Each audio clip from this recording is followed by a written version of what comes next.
मित्रांनो, गव्हाचं काढ जाऊ नका, हे करा आणि आपले खत वाचवा.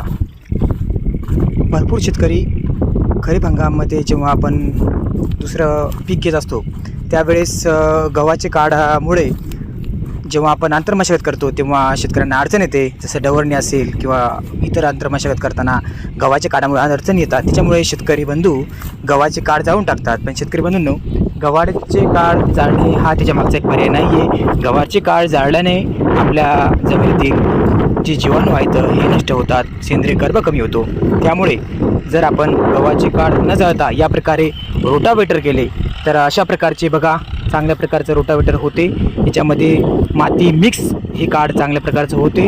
आणि आता हे काढ जर आहे आपण आता उन्हाळ्यामध्ये हे काढ मिक्स केल्यामुळे पुढे जेव्हा हे काढ जे आहे चांगले कुजले तर आपल्याला चांगल्या प्रकारचे खत तयार होऊ शकते.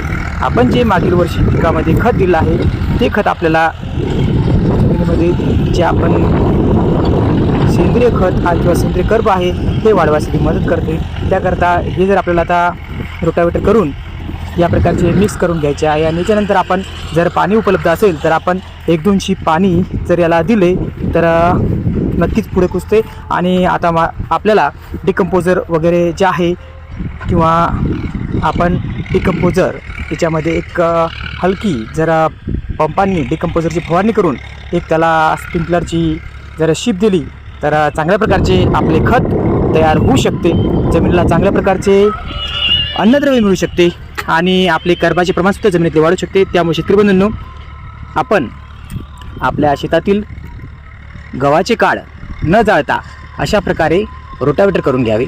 आता हे बघा, आपल्या शेतामध्ये आपण जे नियोजन आहे ते असं आहे की आपण काढ जाळलं नाही. सुरुवातीला आपण याच्यामध्ये पंजी केली आणि नंतर पंजी केल्यानंतर आपण याला रोटावेटर मारले. जरी आपला पंजीचा एक खर्च वाढला असेल परंतु यामुळे काय झालं, रोटावेटर चांगल्या प्रकारे झालेला आहे. कारण की आपण रोटावेटर जर अगोदर केलं पंजी न करता तर चांगल्या प्रकारचं लागत नाही, वरून लागला असतं. त्यामुळे आपण पहिले पंजी करून घेतली आणि नंतर आपण रोटावेटर केलं, त्यामुळे चांगल्या प्रकारे रोटावेटर झालेलं आहे. आता आपण याच्यामध्ये स्प्रिंकलरचं शिप लावणार आहे.